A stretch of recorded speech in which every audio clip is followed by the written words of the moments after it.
It's an umbrella term that represents a wide range of gender, identities, and expressions. Trans people do not fully identify with the gender associated with their assigned sex at birth. Some identities that fall under this umbrella include non-binary, gender fluid, gender non-conforming, demi-boy, or demi-girl. But you may be asking yourself, why do transgender people need an entire day to themselves? Most people learn about trans individuals through the media.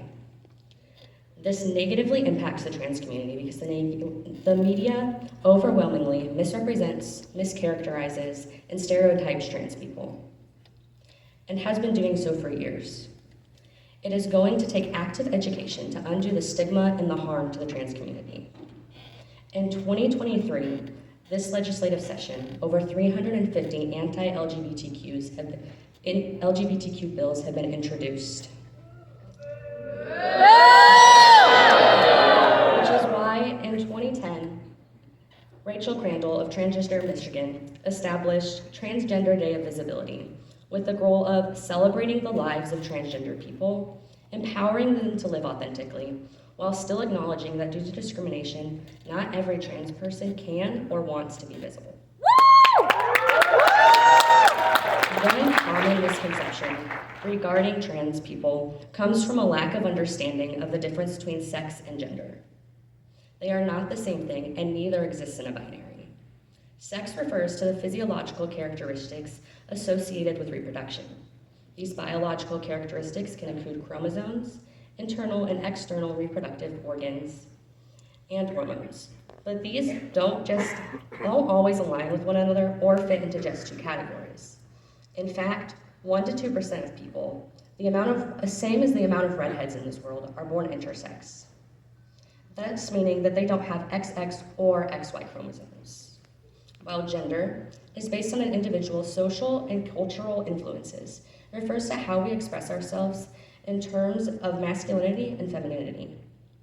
Throughout history, many cultures recognize more than two genders and separate them from biological sex.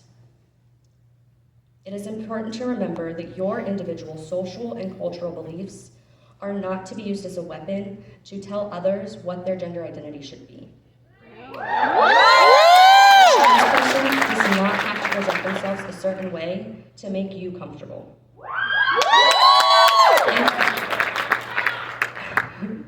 In fact, many people don't fully transition for a number of reasons. First is cost, considering most insurance don't cover gender-affirming care. Second is not having access to gender-affirming care. Third is medical reasons like allergies and increased surgical risk considerations. Fourth, for some, their gender is fluid, and medical transitioning may make them feel better about themselves one day, while the next they still feel dysphoric.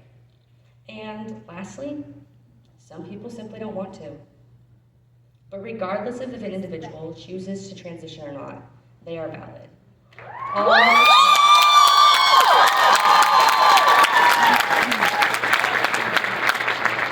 Today, we don't have time to talk about all of the harmful impacts of the anti-trans bills in the current Kansas legislation, but we will touch on the three that have passed at least one chamber.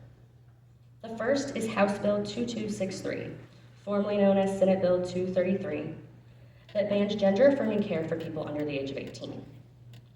This bill would eliminate trans minors' access to puberty blockers, which makes transition easier and positively impacts their mental health.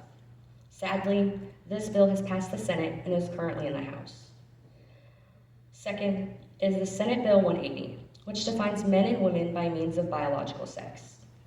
This bill passed the Senate, was then amended by the House committee, and has been returned to the Senate, waiting for them to accept the changes. Besides the obvious impacts of this bill, it also disrupts the ability for 30% of trans women who are affected by domestic violence, according to the Office of Justice Programs, to access female domestic violence shelters in the future. And lastly is House Bill 2238, which bans trans and gender nonconforming people from participating in female school sports. This has passed both the House and the Senate, but was vetoed by our lovely governor. That does mean that it's going for a revote. And when it passed the first time, 2/3, which is what's necessary for the revote to pass, voted for this bill, which means that we need your help to stop these bills from passing. Along with these anti-trans bills, the Kansas government is also targeting the drag community.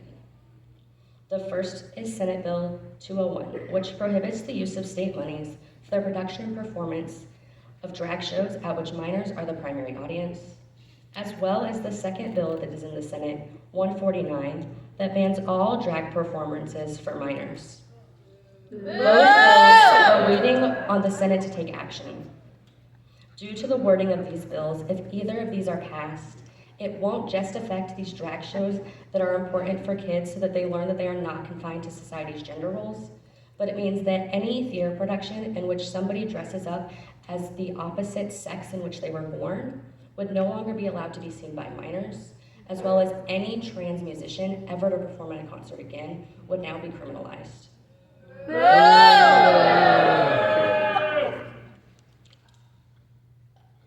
Drag is the act of highlighting and emphasizing various feminine and masculine features.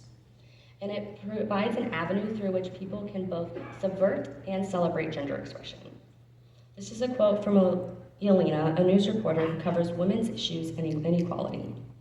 It is important for gender expression to be fully explored through the concept of drag. But why should you care? Why should you support trans people in your community? And why should you fight bills blocking support and access to gender-affirming care? 3 simple words. It saves lives.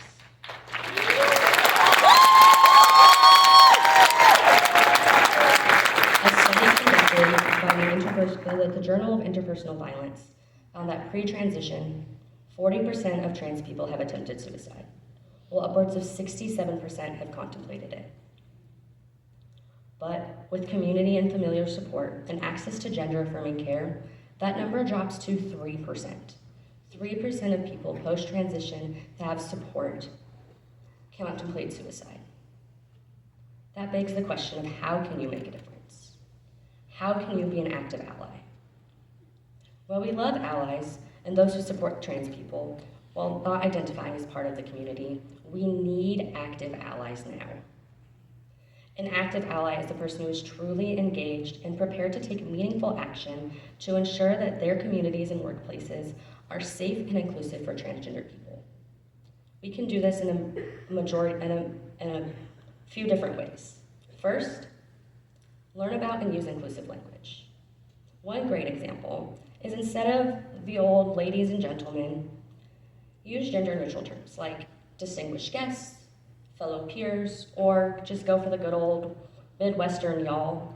It always works. 2, amplify the voices of trans people. Follow trans content creators. Learn about the struggles that they're facing and magnify their voices. 3, call out discrimination when you can safely do so. 4, accept corrections. If somebody tells you that you got their pronouns wrong, thank them for the correction and make an effort to do better in the future. 5, remain educated. It is not the responsibility of trans people to educate you. Some ways you can educate yourself include remaining knowledgeable with these bills. Another actionable way to support trans and queer people in the community is to help and fight against the 350 anti-LGBTQ bills being introduced in this legislative session. You can remain knowledgeable by keeping up with the bills. The ACLU tracker is a great resource for this, sending out daily updates about what's happening with the bills in every state. You can also contact your local representatives, urging them to vote no on all anti-LGBTQ bills. Also, if you have the time and resources, work with local groups to support trans rights and lives on the ground. Equality Kansas is a great organization that you can reach out to learn about more ways to help. And lastly, there are many petitions going around. Your signature, your one name could truly make a difference.